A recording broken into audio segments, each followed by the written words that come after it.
Praise the Lord, brothers and sisters. Welcome to சத்யாரிஸ் Tamil Bible channel. நம்ம சேனலுடைய நோக்கம் என்னன்னா, உலகமெங்கும் இருக்கிற தமிழ் மக்களுக்கு ஆண்டவருடைய வேத வார்த்தையை கொண்டு சேர்க்கணுன்றது தான். இந்த சேனல் நீங்கள் மறக்காமல் சப்ஸ்கிரைப் பண்ணி இதில் இருக்கிற வீடியோஸை ஷேர் பண்ணிங்கன்னா அதை மற்றவங்க எல்லாரும் பார்த்து ஆண்டவருடைய வார்த்தையை அறிந்து ஆசீர்வதிக்கப்படுவாங்க. அதோடு கூட மறக்காமல் இந்த பெல் ஐக்கானையும் கிளிக் பண்ணுங்கள். அப்படி பண்ணிங்கன்னா இனிமேல் நாங்கள் போட போகிற வீடியோஸ் எல்லாம் உடனே உங்களுக்கு தெரிவிக்கப்படும். ஆமேன். வாங்க இன்னைக்கு அதிகாரத்துக்குள்ள போவோம். ஆதியாகமம் 32ஆம் அதிகாரம். யாக்கோபு பிரயாணம் பண்ணுகையில் தேவ தூதர்கள் அவனை சந்தித்தார்கள்.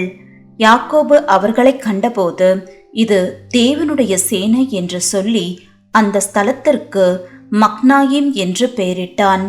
பின்பு யாக்கோபு ஏதோம் சீமை ஆகிய சேயீர் தேசத்தில் இருக்கிற தன் சகோதரனாகிய ஏசாவின் இடத்துக்கு போகும்படி ஆட்களை அழைப்பித்து, நீங்கள் என் ஆண்டவனாகிய ஏசாவின் இடத்தில் போய் நான் இதுவரைக்கும் லாபானிடத்தில் தங்கி இருந்தேன் என்றும் எனக்கு எருதுகளும் கழுதைகளும் ஆடுகளும் வேலைக்காரரும் வேலைக்காரிகளும் உண்டென்றும் உம்முடைய கண்களில் எனக்கு தயவு கிடைக்கத்தக்கதாக ஆண்டவனாகிய உமக்கு இதை அறிவிக்கும்படி ஆட்களை அனுப்பினேன் என்றும் உம்முடைய தாசனாகிய யாக்கோபு சொல்லச் சொன்னான் என்று சொல்லும்படி கட்டளை கொடுத்து தனக்கு முன்பாக அவர்களை அனுப்பினான். அந்த ஆட்கள் யாக்கோபினிடத்துக்கு திரும்பி வந்து, நாங்கள் உம்முடைய சகோதரனாகிய ஏசாவின் இடத்திற்கு போய் வந்தோம், அவரும் 400 பேரோடே உம்மை எதிர்கொள்ள வருகிறார் என்றார்கள். அப்பொழுது யாக்கோபு மிகவும் பயந்து வியாகுலப்பட்டு தன்னிடத்தில் இருந்த ஜனங்களையும் ஆடு மாடுகளையும் ஒட்டகங்களையும் 2 பகுதியாக பிரித்து, ஏசா ஒரு பகுதியின் மேல் விழுந்து அதை முறி அடித்தாலும் மற்ற பகுதி தப்பித்துக்கொள்ள இடமுண்டு என்றான்.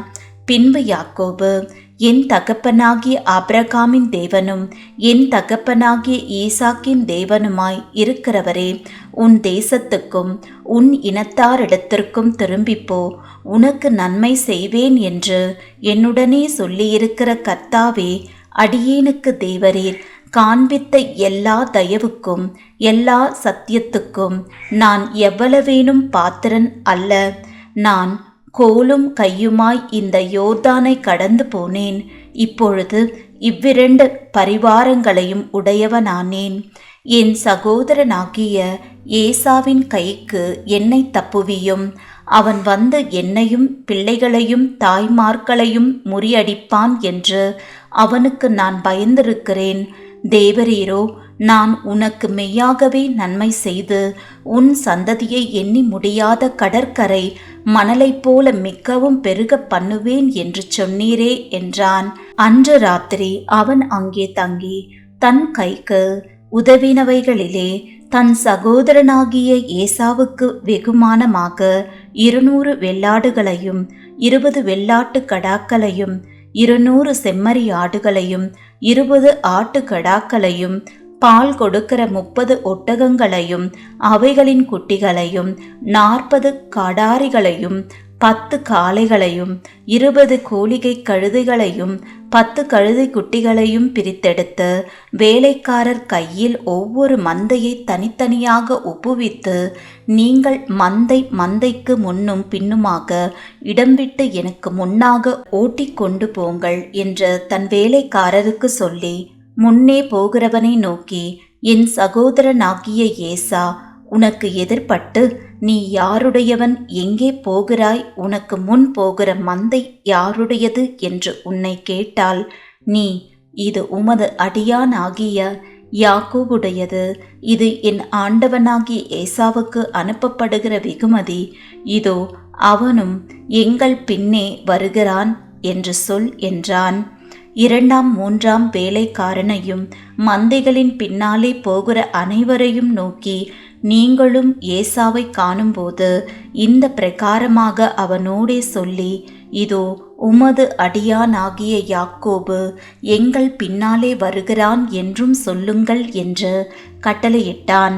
முன்னே வெகுமதியை அனுப்பி அவனை சாந்தப்படுத்தி கொண்டு, பின்பு அவன் முகத்தை பார்ப்பேன், அப்பொழுது ஒருவேளை என் பேரில் தயவாயிருப்பான் என்றான். அந்தபடியே வெகுமதி அவனுக்கு முன் போயிற்று. அவனோ அன்று ராத்திரி பாளையத்திலே தங்கி ராத்திரியில் எழுந்திருந்து தன் 2 மனைவிகளையும் தன் 2 பணிவிடைக்காரிகளையும் தன்னுடைய 11 குமாரரையும் கூட்டிக் கொண்டு யாப்போக்கு என்கிற ஆற்றின் துறையை கடந்தான். அவர்களையும் சேர்த்து ஆற்றை கடக்க பண்ணி தனக்கு உண்டான யாவையும் அக்கறைப்படுத்தினான். யாக்கோபு பிந்தி தனித்திருந்தான். அப்பொழுது ஒரு புருஷன் பொழுது விடியும் அளவும் அவனுடனே போராடி அவனை மேற்கொள்ளாததைக் கண்டு அவனுடைய தொடைச்சந்தை தொட்டார். அதனால் அவருடனே போராடுகையில் யாக்கோபின் தொடைசந்து சுளுக்கிற்று. அவர், நான் போகட்டும், பொழுது விடுகிறது என்றார். அதற்கு அவன், நீர் என்னை ஆசீர்வதித்தாலொழிய உம்மை போக விடேன் என்றான். அவர், உன் பேர் என்ன என்று கேட்டார். யாக்கோபு என்றான். அப்பொழுது அவர், உன் பேர் இனி யாக்கோபு எண்ணப்படாமல் இஸ்ரவேல் எண்ணப்படும், தேவனோடும் மனிதரோடும் போராடி மேற்கொண்டாயே என்றார். அப்பொழுது யாக்கோபு, உம்முடைய நாமத்தை எனக்கு அறிவிக்க வேண்டும் என்று கேட்டான். அதற்கு அவர், நீ என் நாமத்தை கேட்பானேன் என்று சொல்லி அங்கே அவனை ஆசீர்வதித்தார். அப்பொழுது யாக்கோபு, நான் தேவனை முகமுகமாய் கண்டேன், உயிர் தப்பி பிழைத்தேன் என்று சொல்லி அந்த ஸ்தலத்துக்கு பெனியேல் என்று பெயரிட்டான். அவன் பெனியேலை கடந்து போகையில் சூரியன் உதயமாயிற்று. அவன் தொடை சுளுக்கினாலே நொண்டி நொண்டி நடந்தான். அவர் யாக்கோபுடைய தொடை சந்து நரம்பை தொட்டபடியால் இஸ்ரவேல் புத்திரர் இந்நாள் வரைக்கும் தொடை சந்து நரம்பை புசிக்கிறதில்லை.